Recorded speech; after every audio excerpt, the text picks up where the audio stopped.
Hey guys, and welcome back to my channel where today we are doing a full review of The Winter Long by Seanan McGuire, book number 8 in the October Daye series.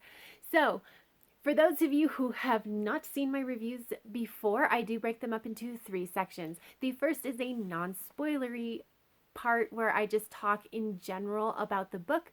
The second part is a spoilery section where I do discuss things that have been revealed in this book.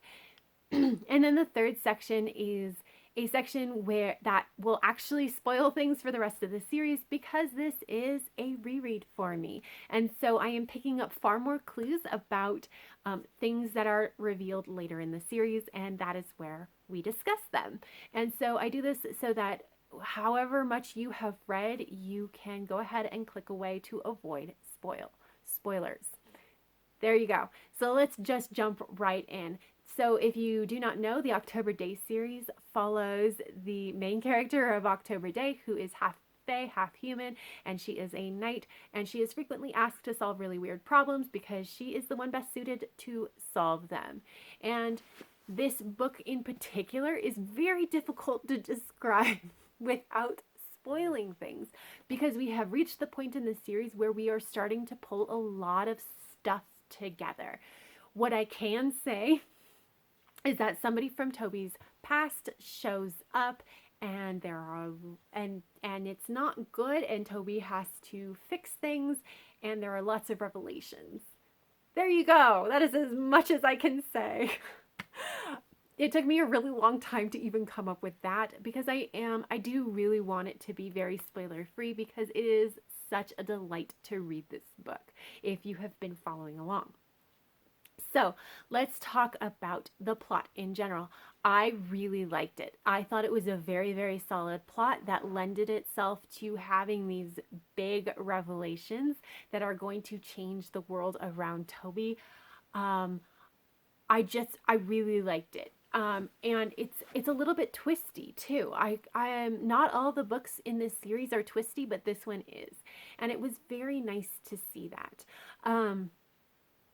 The other thing that I like is that I feel like the plot was made, and then these revelations kind of came about as part of the plot, rather than Seanan McGuire sitting there and saying, okay, these are the revelations that need to come out in this book. What plot line fits that? If that makes sense. It felt much more organic, and these revelations were part of the story rather than being the things that we were trying to get to. It just made for a very, very pleasant reading experience. The pacing itself in this book is also very nice. It is not breakneck speed kind of fast, but it is very fast, very action oriented, even as we are learning just a ton of information. Because a lot of the information we learn is it is big and world changing for what we know so far, but it also moves the plot along. So it does double duty, and it does it very well. And so the pace never really slows down, even as we are finding out so much information. The writing itself is lovely as always. We have hit the point in the series where Seanan McGuire has really hit her stride, and it is just beautiful. And then lastly, talking about character development, so this is a really interesting book because we see a lot of the characters that we know and have grown to love, but we don't see them in very big roles. A lot of the roles that the side characters play in this book is actually to give more information or to help the story along, which is very unusual. We don't generally see that in this book. In this series, it's the characters are fully formed, and sometimes they drive the plot and sometimes they don't. But in this book, a lot of the side characters really have information to impart on Toby as well, or they are helping to drive the narrative forward, which was very different. And I'm not sure that I 100% loved it, but it was okay because everything else was so good. And the characters we did focus on, it was a lot of information about it. So it was really focused on Toby and the loose shack, and to some extent Tybalt, and even less extent Quentin. And they kind of form like team heroes, right? And then they are against team antagonist. But and there's a lot of information that is revealed about the people in this battle, I guess you could say. Like this antagonist, like the team hero and team antagonist. We find out a lot of information about the various characters that are in these teams.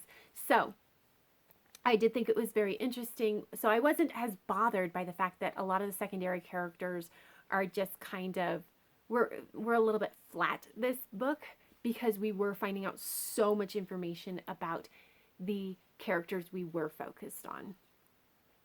But overall, I really, really loved this book. It is a 5-star book for me. This is one of the books where the payoffs for reading the whole series are huge. This is where we get a lot of those payoffs. It really drives home the fact that Seanan McGuire had to have known a lot of stuff starting with book 1. So it is so good for that. That being said, this is not a book that stands alone. If you think this book sounds really interesting, that's awesome. Might I recommend that you start with the first book? Because if you read this as a standalone, it just doesn't hold up. It's a lot of the big impact moments are not impactful because you don't understand the context around them.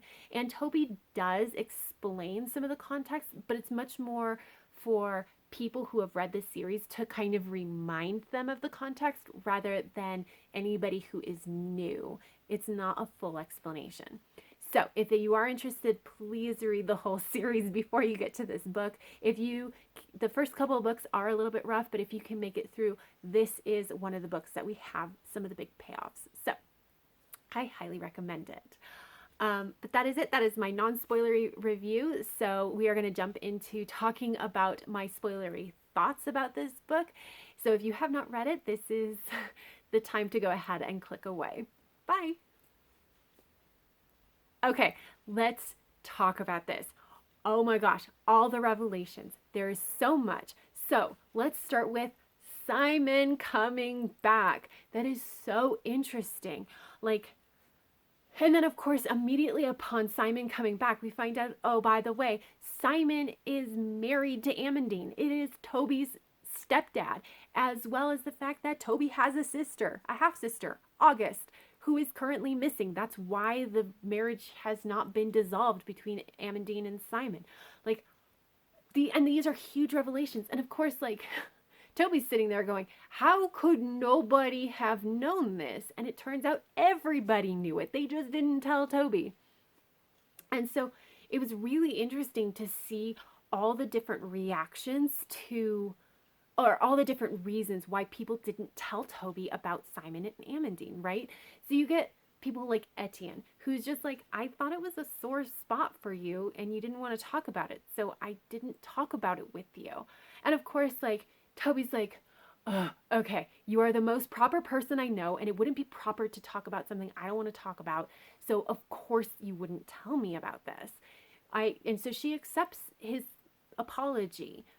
And then you have the second camp, which is the Lushak, right? The Lushak obviously knew, but she didn't tell Toby. And when Toby confronts her, the Lushak is like, look, what would you have done if I told you?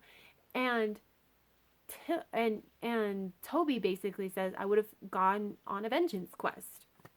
And Lushak's like, yeah, I know. And you would have lost, you would have died, and that doesn't work for me. I've got plans and they involve you, so you can't go dying on some stupid vengeance quest. And I love the Lushak with this and I love Toby because Toby thinks about it and it's like, okay, yeah, the Lushak is playing on a completely different level than I am. She's been alive longer than anybody except Oberon, Titania, and Maeve because she is the firstborn of the firstborn. She's seen civilizations rise and fall, and she understands prophecy and destiny. And yeah, okay, I don't like it, but that she didn't tell me, but I understand why. And then you have the third camp, and that is people like Sylvester, who should have told Toby, and he didn't. And it breaks the relationship to some extent. It's not a full break, but Toby is not okay with Sylvester because his only explanation was basically like, I promised Amandine I wouldn't say anything, and I've already broken a promise to Amandine, so I wasn't going to break this one. And Toby's just like, okay, but like, and Toby is hurt because, of course, she wants it to be that Sylvester is more loyal to her than he is loyal to her mother. And there's just a gigantic misunderstanding between them. But it's so interesting to see the different kind of camps of like, oh yeah, this was a big reveal that Simon is actually married to Amandine, but also so many people knew about it and just didn't say anything. Like, so that's a really, really interesting kind of thing. And then, pardon me, I'm looking at my notes. And then it leads right into all of these, the revelation that Evening is not dead, which of course leads into the revelation that Evening is actually Ira, the firstborn of the Dunya Shi. So like, I mean, and it's so interesting because the clues for this were laid in book 1. And I like how Seanan McGuire wrote this because she does, as Toby is putting all the pieces together, she's giving us enough context to say, yeah, like I laid the clues back in the first book. So like Evening was killed with iron, but not iron and silver. And we know from killing Blind Michael in book 3 that a firstborn has to be killed with iron and silver.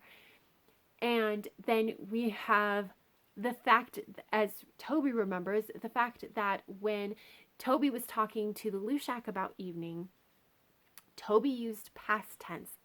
Lushak used present tense because the Lushak knew that Evening was not actually dead.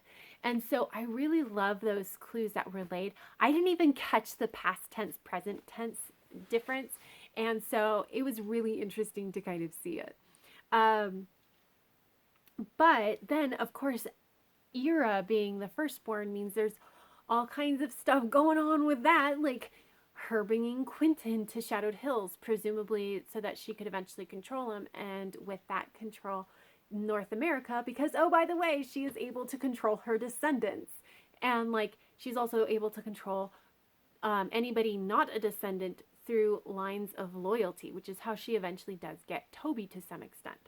So, like, oh my gosh, like, that was big. And then we get all the revelations around Ira and the Lushak's relationship and why, because, like, we've had the Lushak badmouth Ira before, and it just didn't, like, it didn't click that Evening and Ira were the same people. It didn't click why the Lushak hated Ira so much until we find out in this book that Ira is the one that whispered in the ears of mortal men, who then turned around and killed almost all of the Roan, which is the Lushak's children. The betrayal of the Roan happened because of Ira. And so, like, that's one of the reasons why the Lushak hates her. And then that's also how we find out why the Lushak is unable to harm the children of Titania, right? Like, because Ira set off the betrayal of the Roan and then didn't want to deal with any of the reprisals from the Lushak for doing this. So she ran to Mommy and Daddy and was just like, hey, Oberon and Titania, like, I don't want to die. And so they ended up binding the Lushak and saying, you cannot harm the children of Titania. And, like, first of all, can we talk about how Ira is such a, all kinds of bad names. She's such a jerk. And then, like, no wonder the Lushak doesn't like her for running to Mom and Dad as soon as times get tough. But anyway, so that was a really interesting kind of thing as well. And then, I'm sorry, just looking at my notes. It was really interesting to kind of see how Toby's magic has evolved and how she is still learning from May, as May teaches her how to see the net of a spell that has been cast. And of course, Toby resurrects the Lushak. I mean, it was just really interesting to kind of see Toby dealing with her magic. And of course, we get the proposal from Tybalt at the end, which was so good. I love this romance, and I love this romance because it actually does what other urban fantasies claim. There's a lot of romance in urban fantasy, which is not a problem, but like it's always so obviously a story, if that makes sense. It doesn't like, and a lot of people, when they complain about the romance, the defense is frequently like, well, you know, romance happens and why not, essentially. And this is the first urban fantasy where I feel like the romance actually happens organically.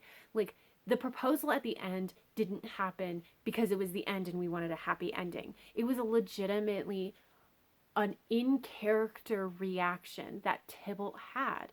Tybalt even says, I watched you go through a hole in the world to a road that I could not follow you to. And I didn't know if you were coming back because you decided to insert yourself into a war between two firstborn. Like, I'm sorry, I have decided we do not have the luxury of time. I want you to marry me now.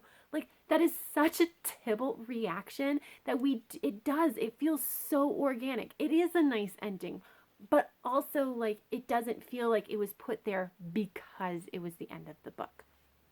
It felt like this romance has always felt very organic, and it's been very nice to watch it.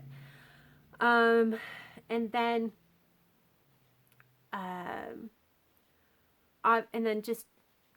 I think it's really interesting. I mentioned this because I mentioned this in the last review, the review of the last book, that I was like, oh, I hope we see the library again. And we did, and it was so disappointing. Like, I was really hoping for a little bit more, but I'll just continue to hope that the library comes back. And then the last thing that I wanted to talk about is I thought it was very interesting to see Luna and Rachel. So Luna is such a jerk. Like, she's done like a 180 on who we thought she was, and it's been very interesting to kind of watch that change. But even more interesting was actually Rachel, because we do get to see her, right? Like, Toby enters her dreams to offer her a changeling choice of who are you, and we get to see that Rachel is broken, and she's not evil for evil's sake. She's done evil things because she thought that the only role in her life that she could fulfill was to be a villain. And that is so heartbreakingly sad, that she really didn't think she could do anything else with her life. And it was heartbreaking to see that hope that, oh, I could learn magic. I could learn to be a better person. And I'm just like, oh, honey, like, you killed a man. Like, this is not gonna end happy. And so to see that hope was very, very, very sad. But also, it takes this character that could have come off very cardboard cutout villain, and it made her very human and made her very complicated. And it was very interesting to see that. So that is it. Those are all my spoilery thoughts about this book. This book is huge, and it's been such a ride to get here and to have all these things, all these different storylines kind of come together, and all the clues come together to create this story. And it was very good. I loved it. But now I'm going to jump into the section where I talk about things that will spoil the rest of the series. So if you have not read the rest of the series, you can go ahead and click away. Bye. Okay, so we have gotten to the part of the series where there are fewer things that are clues for plot lines in the future, but I think there's a lot of clues being laid that will become important. So this part is going to be far more speculative than it has been in the past. Just a heads up. But the very first part I do want to talk about is a little bit more, that is more concrete, is August. So when we see August in Simon's blood memories, she is holding a candle that the Lushak clearly made for her because it looks exactly the same as what Toby had. And so everything gets backburnered, obviously, because like things happen one after the other in Toby's world. And so when Toby is finally forced to deal with August, when Amandine kind of makes her go find her, she has a place to start. She goes to the Lushak and says, "Hey, what did you do?" Like, and so I really like that it was just kind of a, like Toby noticed it and we know it's going to come and be important. And it does. So I liked that. And then of course now the Lushak is in debt to Toby because Toby resurrected her.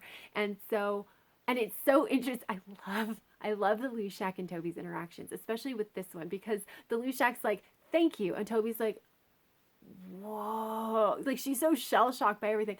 And like, and then of course the Lushak that we know and love comes through and is like, "Hey, I have a debt to you. You have to acknowledge it. This is how it works. If you don't acknowledge it, it's going to be a problem. Acknowledge it." And like Toby's like, "Okay, I understand." Right? And so like it's going to come back. Toby and the Lushak have been trading debts back and forth and they always become important. So I'm very excited to see that.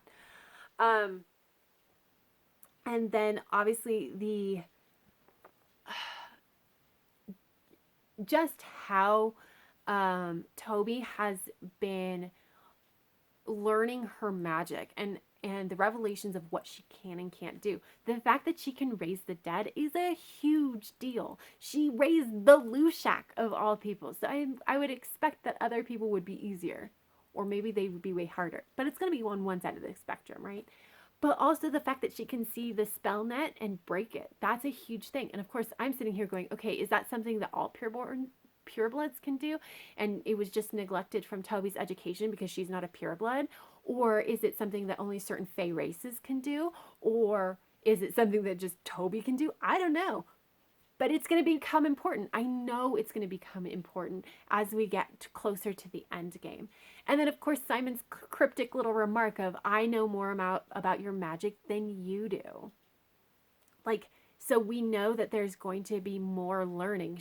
Toby's going to have to learn her magic, and she doesn't have anybody to teach her, and it's just going to be really interesting to see how it goes. Let's see. And then let's talk talk about Ira for a moment. Because speaking of things that are definitely coming back, Ira is definitely coming back. She did not die, right? And so, like, they're very clear, like, Ira was elf shot, but they don't know how elf shot react, like how firstborn react to elf shot.